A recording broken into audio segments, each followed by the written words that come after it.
Hello, this short video is about how to get your fund that you select downloaded from Yahoo Finance and how to work with it as one step in the project. While I'm experimenting with this particular app that catches the screen behavior, I'm limited to under 5-minute videos, but they tell me that shorter videos are good anyway, so we'll see. So I'm going to go to finance.yahoo.com, which you can see there. Hit enter. And the fund that I'm going to do is just one that I've always demoed, LMVTX, which in the old days was called Legg Mason Value Fund, and now it's, I guess, evidently called ClearBridge Value Trust or something. I pick it because it actually ends up with a negative and significant Jensen's alpha, and it has for years. So it's kind of fun to see that. But anyway, got to demo something, right? So I hit search there, and I'm there for the fund. You see, I'm at that fund site on Yahoo Finance. And now I'm going to just go to historical data here, click it. But our assignment is different. This is daily data and this time period. So we need to toggle this to monthly and toggle this to a start date of December 2014. And I guess you'll put that as 01. You might see it end up December 3rd or even November 30th, but it shouldn't matter.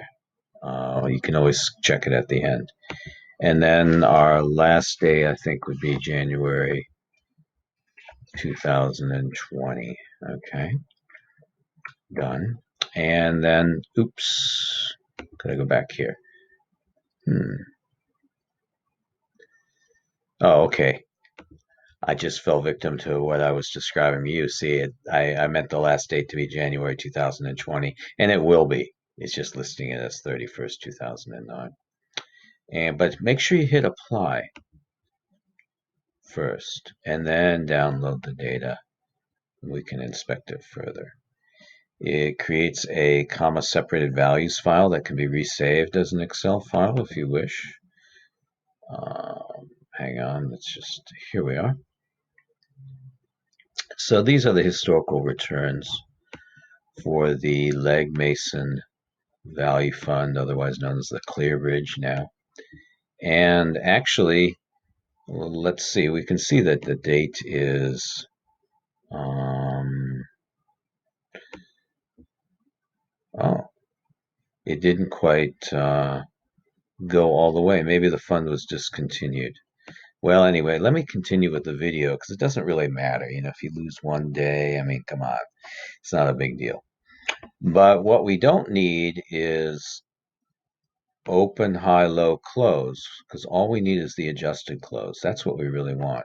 The reason we use the adjusted close is it builds the dividends back into the prices so that we can form returns, as I'm going to do in a moment here. I can form a return here as equals B3 minus B2, oops, divided by B2, right? Oops, I forgot or somehow it got deleted. There we go, fumbly fingers. But the other thing I want to do, though, is since the data that you have to merge this with on Brightspace is already in percent, even though it doesn't show percent signs or anything, and we don't want to add those, is I just want to wrap a parentheses around the whole thing and multiply by 100.